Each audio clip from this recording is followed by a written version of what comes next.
And number 9 to business, right, is thinking big, having a growth mindset that you are thinking massive, thinking so big.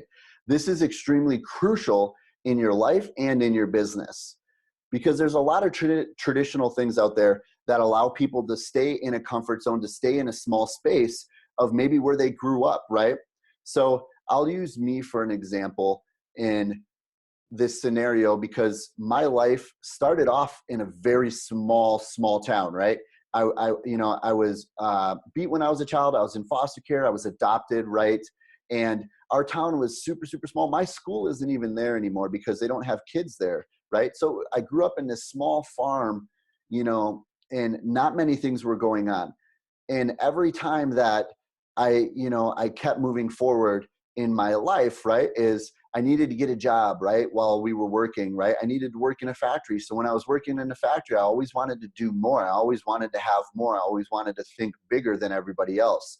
So working in a factory. So I was working in a factory, but it wasn't enough. I was like, I can do more. I can be more, right? So I started, working in restaurants and different things like that. I did construction, right? I was always doing multiple things at once because I was thinking on a big level.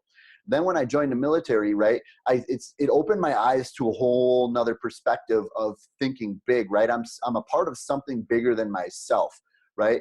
Helping and changing and doing things across the world, right?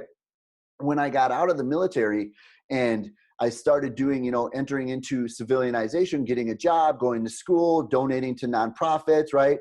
And doing all of this stuff, it really saw me see an even bigger picture. Now, when we think about your business and we think about where you want to go in your life, I want you to think on this grand scale. And the only reason why is because if you fall short, at least it's further ahead than what you thought you could have ever gotten, right?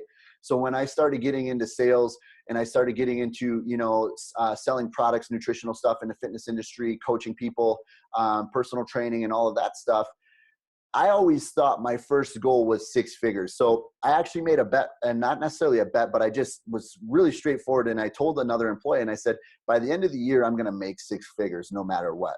Watch me. Right. And it was funny because as I scaled up the ranks in this job, I made 6 figures. I hit 6 figures before the year was over. And then I told them, once from this point, I said, I'm going to have my own team.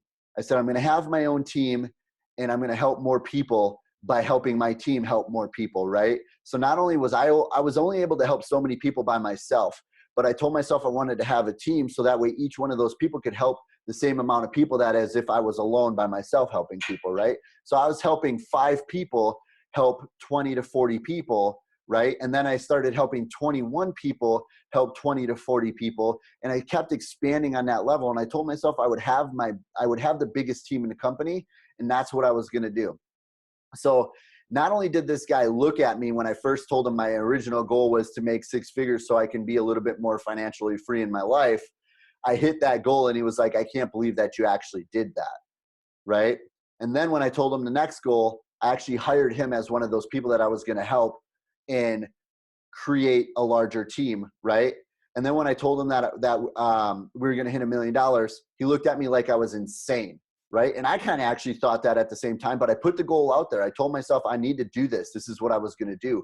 And in under 10 months, we hit $1.12 million, right? Everybody thought I was insane. They told me it wasn't possible. That was kind of a driver for me, right? When you tell me I can't do something, I'm just going to go ahead and do it, right? I'm going to put everything I have into it, and I'm going to think even bigger, right? So I never allowed myself to think small. The hardest part about hitting $1 million and making that next step in that transition in my life wasn't the fact that I couldn't make $1 million, was the fact that I was telling myself that that was such a big number, right? The hardest part was actually making myself believe that it was possible, because it takes the same amount of effort. It takes the same amount of work. It just takes a different way of thinking about it and doing that work to get to that level. And you can do the same exact thing. So think absolutely massive and think big every single day, right? If people are like, oh, you can't help that many people or that's not possible, absolutely. Everything is possible.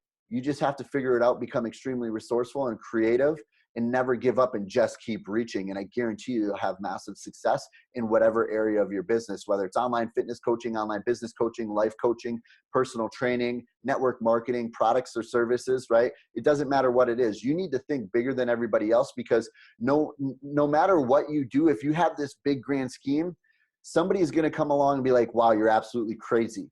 And that's okay, because it's not their dream. It's not their life. It's your dream and your life. They're not going to understand where you're going with it. But let me explain it like this. If you only tell yourself you want to hit a comfortable level, and then at the end of the year, you didn't hit that mark, or maybe you did hit that mark. Let me clear it up even more for you. Say you need $20,000. $20,000 is going to get you out of debt. You say that's your goal. You want to hit $20,000.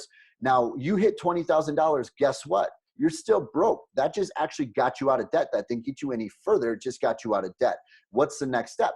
But if you were thinking big and said you needed $100,000 and you hit a $100,000 goal, not only are you able to pay back that $20,000, but you have a huge chunk remaining that you can utilize investing in yourself or reinvesting into your business to push you forward a little bit further. So think bigger, because if you fall short ever, you're still ahead of where you originally were going to be anyways.